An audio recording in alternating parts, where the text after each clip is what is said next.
Ikalabing-isang kabanata, ang mga makapangyarihan. Mga tauhang nabanggit sa kabanata. Talasalitaan. Kasik, isang termino para sa mga makapangyarihang tao sa isang komunidad. Bantayog, estrukturang mataas na itinayo bilang paggunita sa isang makasaysayang pangyayari o isang bayani. Kasawian, kabiguan, kamatayan. Alkalde, mayor, nakabubulahaw, nakaaabala, nakagugulo. Kura paroko, pinakamataas na pari sa simbahan. Alperes, opisyal ng militar. Hidwaan, pag-aaway. Si Don Rafael ang pinakamayaman sa San Diego dahil siya ang may-ari ng pinakamalawak na lupain doon. Sa kanya lumalapit ang mga mahihirap upang humingi ng tulong pinansyal. Dahil likas ang kabutihan ni Don Rafael, hindi siya naggait ng tulong kailanman sa nangangailangan. Sa kabila nito, nananatili ang kanyang kababaang loob at kawalang interes sa politika o sa anumang posisyon ng kapangyarihan. Higit siyang iginagalang ng mamamayan ng San Diego kumpara sa mga makapangyarihang tao, ngunit ipinagwawalang bahala lamang niya ito. Si Kapitan Tiago ay isa rin sa mga mayayaman sa San Diego. Sa tuwing umuuwi siya roon, palaging may musiko sa kanyang pagsalubong, o kaya naman ay kusang lumalapit sa kanya ang mga may utang upang magbigay galang. Maraming nagpapalakas sa kanya sa pamamagitan ng pagbibigay ng regalo tulad na lang ng prutas o maging mga alagang hayop.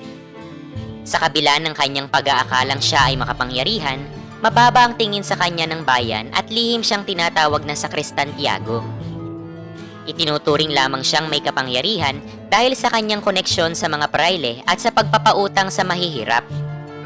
Bagaman tinagurian siyang kapitan, hindi ito nangangahulugang tunay siyang makapangyarihan. Ang kapitan o gobernadorcillo ay walang totoong kapangyarihan sa gobyerno, kundi tagasunod lamang ng utos mula sa mas nakatataas. Ang bayan ng San Diego ay mayahalin tulad sa Roma pagdating sa pamamahala ng kapangyarihan. Ang hari sa Italia ay katumbas ng alperes at mga gwardya sibil sa San Diego. Ang kasalukuyang kura sa bayan ay si Padre Bernardo Salvi, isa sa mga itinuturing na makapangyarihan sa San Diego.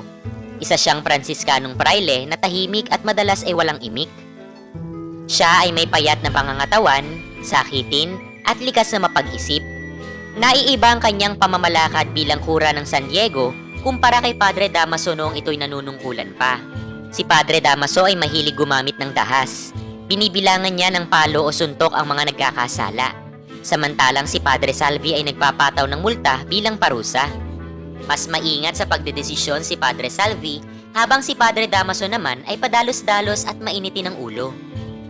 Ang kakulangan sa gana sa pagkain at madalas na pag-aayuno ang dahilan ng kapayatan ni Padre Salvi. Samantalang si Padre Damaso ay masiba at mahilig sa masasarap na pagkain.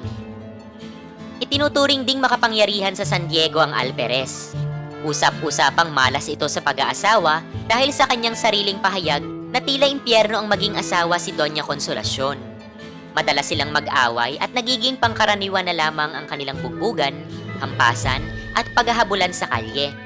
Bukod dito, mahilig siyang uminom ng alak kaya't nagiging dahilan ito upang pagbalingan niya ng galit ang ibang tao, kabilang na si Padre Salvi. Nakarating kay Padre Salvi ang mga paninira ng alperes laban sa kanya. Bilang ganti, tuwing nagsisilba ang alperes, ipinasasara ni Padre Salvi ang pinto ng simbahan sa kanyang utusan at ginagawa niyang mahaba ang sermon sa pulpito. Kaawa-awa ang utusan ng pari dahil siya ang nakatatanggap ng galit ng alperes, bukod pa sa pagiging tagalinis ng kwartel sa buong maghapon. Sa kabila ng kanilang alitan, kapwa nagpapakita ng kabaitan sina Padre Salvi at ang alperes tuwing magkakasalubong. Animoy tunay silang magkaibigan, nagkakamay at nagyayakapan pa. Ngunit puno ng pagkukunwari ang kanilang mga ngiti.